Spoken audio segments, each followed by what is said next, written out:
Hello everyone, it's Lindsay and happy Easter. You'll be watching this video on Easter Sunday. So I did want to go ahead and upload on a Sunday like I normally do, but I wanted to keep it a fairly simple and basic entry for you today as I am out of away visiting with family, as most of you probably are as well, so we'll keep it kind of simple today. I'm going to be working with some Inktense pencils and doing some watercoloring. But first here, I've already gone ahead and sketched out my drawing on this page. I didn't film it just because it's pretty hard to see when I do that with pencil. So I went ahead and sketched it ahead of time and then turned my camera on. Now I'm just taking one of the Illustrated Faith pens to outline all of my pencil sketchings, and I am working in Matthew chapter 28, and it's verses 1 through 10 where it's talking about the resurrection of Jesus. And so I thought I would do kind of an Easter themed page for you all today, and this is something that went fairly quickly, so if you wanted to take some time out of your day today to maybe do a page similar to this, all in all this took about less than 30 minutes for me to do this page. So I'm just going to go through and outline all of these. I didn't really use a reference photo or anything like that. I just used some really basic shapes to create kind of this half of a wreath on this page, and then I'm going to go ahead and just connect everything with some real sketchy lines. And so verses 1 through 10 says, "Now after the Sabbath, toward the dawn of the first day of the week, Mary Magdalene and the other Mary went to see the tomb, and behold, there was a great earthquake, for an angel of the Lord descended from heaven and came and rolled back the stone and sat on it. His appearance was like lightning, and his clothing white as snow, and for fear of him the guard trembled and became like a dead man. But the angel said to the women, "Do not be afraid, for I know that you seek Jesus, who was crucified. He is not here, for he has risen, as he said. Come see the place where he lay. Then go quickly and tell his disciples that he is risen from the dead. And behold, he is going before you to Galilee. There you will see him. See, I have told you." So they departed quickly from the tomb, with fear and great joy, and ran to tell his disciples. And behold, Jesus met them and said, "Greetings." And they came up and took hold of his feet and worshipped him.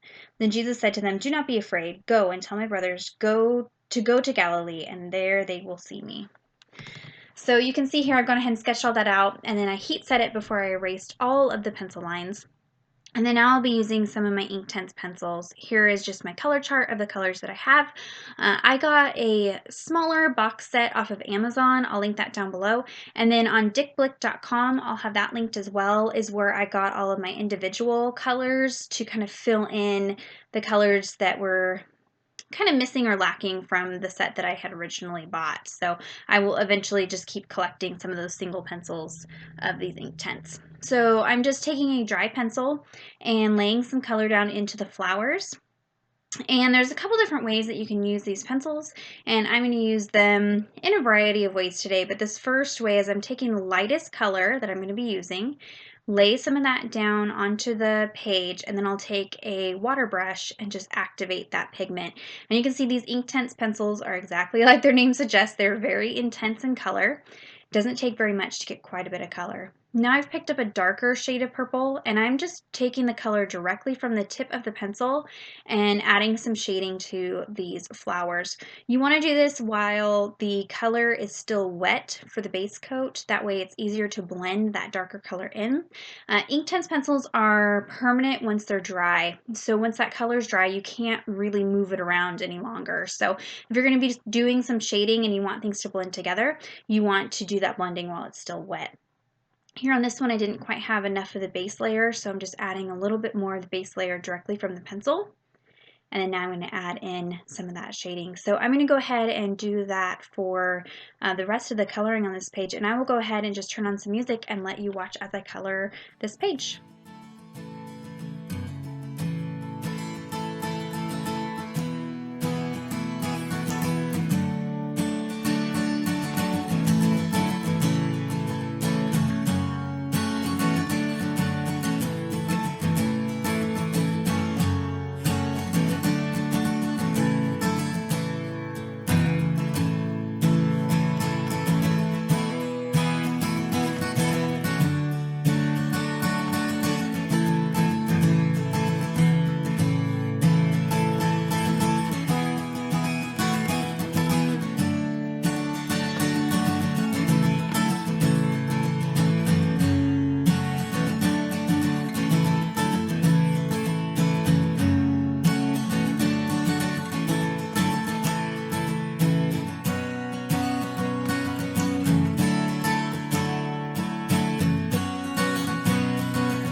Okay, so I finished most of the coloring. Now I'm just taking some of the colors that I'd used in the flowers and the leaves, and I'm just adding some little dot details to the wreath here just to add just a little something else, some interest to it. It was looking a little plain on the page.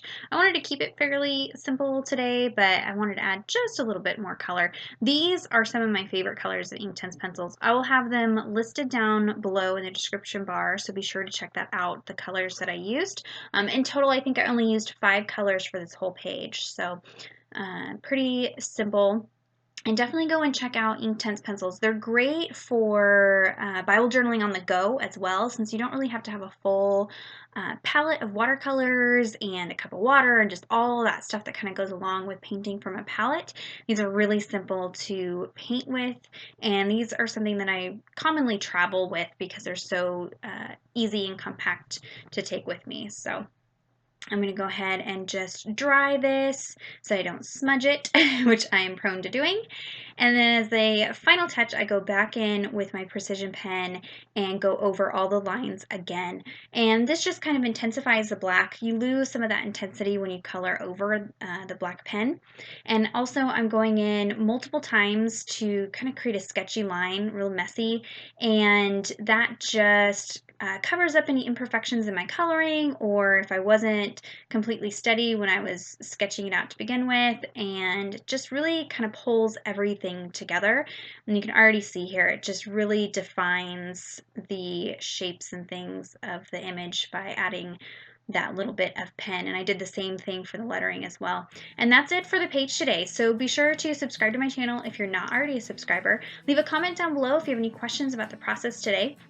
And be sure to check out all of my previous videos that I have on my channel, and give me a thumbs up if you enjoyed this video. And until next time, thank you so much. Bye-bye.